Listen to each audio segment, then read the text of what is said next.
Hello friends, welcome back to channel महापुरुषों की बातें।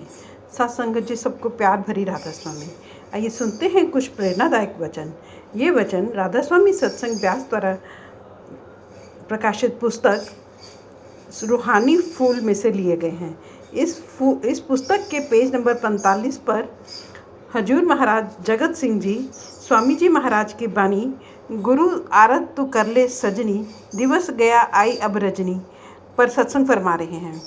आप फरमाते हैं, विचार करो स्वामी जी महाराज क्या उपदेश देते हैं कि मनुष्य जन्म बड़े ऊंचे भाग्य से मिलता है। क्या करने हैं? कहते हैं, हे सजनी, हे प्यारी आत्मा, तू मन का प्यार त्याग और गुरु का प्यार पैदा कर। किसी नाम के वाकिफकार से प्रेम कर, क्योंकि मनुष्य जन्म बीतता जा रहा है, आयु घटती जा रही है। अब तू गुरु के साथ प्रेम कर, अभी तक तेरा कुछ नहीं बना है। अब तू गुरु के साथ प्यार कर ले, अब भी मौका है। अब कहते हैं, मन से प्यार तोड़कर मन मार्ग को छोड़ दो, 9 द्वारों को छोड़ दो और नाम के साथ प्यार कर लो। ए भले लोगो, तुम्हारे अंतर में आकाश है, उसमें ध्यान लगाओ। वहाँ एक आकाश नहीं बल्कि करोड़ों आकाश हैं, देखो तो सही। यही गुरु नानक साहब कहते हैं, पाताला पाताल लख आगासा आगास। अंदर जाकर अपनी सूरत को शब्द के साथ जोड़ दो, उसमें मस्त हो जाओ। शब्द में इतना मग्न हो जाओ कि तुम अपने आप को छोड़कर उसका ही रूप हो जाओ। दुनिया का प्यार कम करता जा, मन मार्ग को धीरे धीरे छोड़ता जा। मन मार्ग को छोड़ने की क्या पहचान है कि ध्यान 9 द्वारों में से सिमट कर आंखों के बीच तक आ जाए। अगर टखनों तक आ गया यानी टखनों तक शरीर सुन्न हो गया, कुछ हौसला बंध गया। अगर घुटनों तक आ गया तो सफलता हुई। अगर कमर तक आ गया तो हिम्मत बढ़ गई। अगर कंधों तक आ गया तो कुछ ना कुछ बन गया। और अगर अंदर चला गया तो सब कुछ हो गया। स्वामी जी महाराज कहते हैं, दुनिया का प्यार छोड़ दो, अंदर जाकर नाम का ख्याल कर, यानी नाम जप और दुनिया का ध्यान कम कर दे। ए भले लोगो, तुम्हारे अंदर ज्योति है और उसमें से नाद आ रहा है। उसके अंदर ख्याल जोड़ दो, दृष्टि से दृष्टि जोड़ दो और उसमें समा जाओ। फिर दिन प्रतिदिन इस अभ्यास को, इस ध्यान को बढ़ाते जाओ। उस आंतरिक शब्द के साथ लगन लगा लो। दुनिया का प्यार छोड़ दो और अंदर नाम के साथ प्यार लगा लो। यह जो आंतरिक अवस्था है यानी नाद का सुनना, प्रियतम से मिलना और नाम के साथ जुड़ना, गुरु की संगति से प्राप्त होती है। दुनियादारों की संगति में इस और ख्याल भी नहीं जाता। गुरु के बगैर जीव आकाश मार्ग का सुख छोड़कर बार बार मन मार्ग में गिरता है। अगर अंदर गुरु का ध्यान हो, गुरु के इसके साथ होकर इसे उत्साह देता रहे, यह मन मार्ग को छोड़ता जाए तो नाम मार्ग में उन्नति करता जाएगा। जब अंदर जाकर जीव को ज्योति के दर्शन हो जाते हैं तो वह नाद को पकड़कर शब्द को सुनने लगता है, तो मन मार्ग को छोड़ने लगता है। फिर जन्म मरण में कौन आए? यह किसकी महिमा है? नाम के अभ्यास की। नाम की कमाई का यह फल है कि 84 का चक्कर छूट जाता है, रूह मालिक के दरगाह में पहुंच जाती है। इसलिए नाम का अभ्यास मेहनत के साथ करना चाहिए। स्वामी जी महाराज फरमाते हैं, ए भले लोगों, उसकी अर्थात सदगुरु की दया का सहारा लेकर अंदर चलते जाओ। दिन रात अपना ख्याल अंतर में रखो। अब शब्द से जुड़ जाने पर इसको अमर लोक का मार्ग मिल गया, सचखंड का मार्ग मिल गया। अब दिन प्रतिदिन मार्ग तय होता जाता है और आत्मा अपने घर की ओर जाने लगती है। ऊपर की मंजिलों की धुन को सुनना सरल काम नहीं है।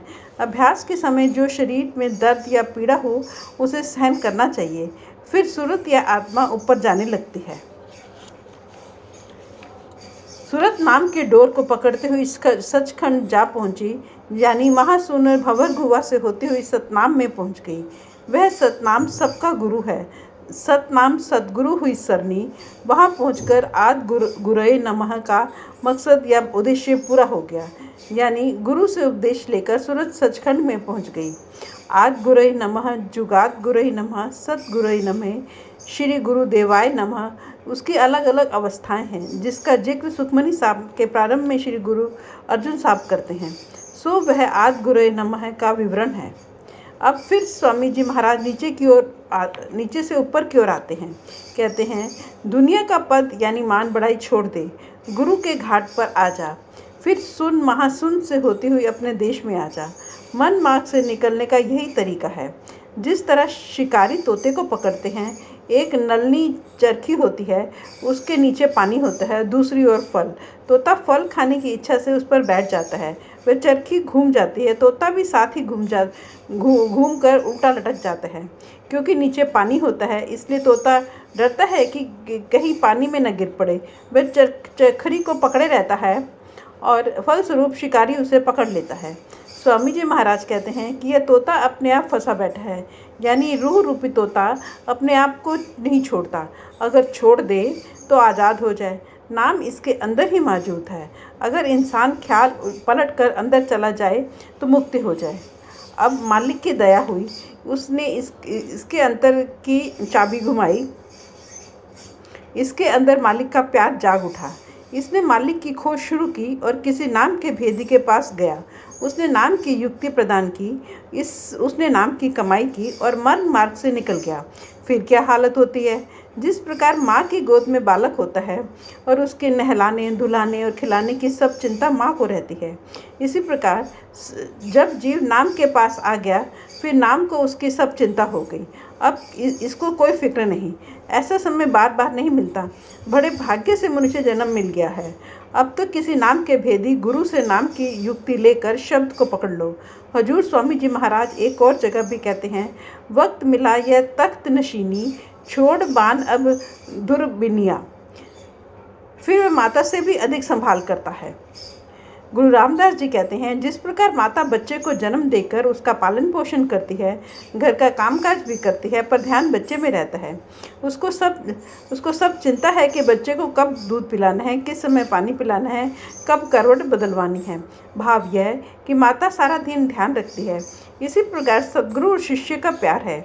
जो देखते हैं वे कहते हैं कि वह नाम की धारा इसकी संभाल कर रही है। अब मालिक की दया होती है कि इसको अपने साथ मिलाना है, तो वह गुरु के जरिए नाम का भेद देकर इसको अपने साथ मिला लेता है। फिर वहाँ क्या हाल होता है? जिस तरह माता बच्चे का पालन करती है, उसी तरह यह गुरु की गोद में पलता है। वह नाम उसकी इसी तरह संभाल करता है। Thank you.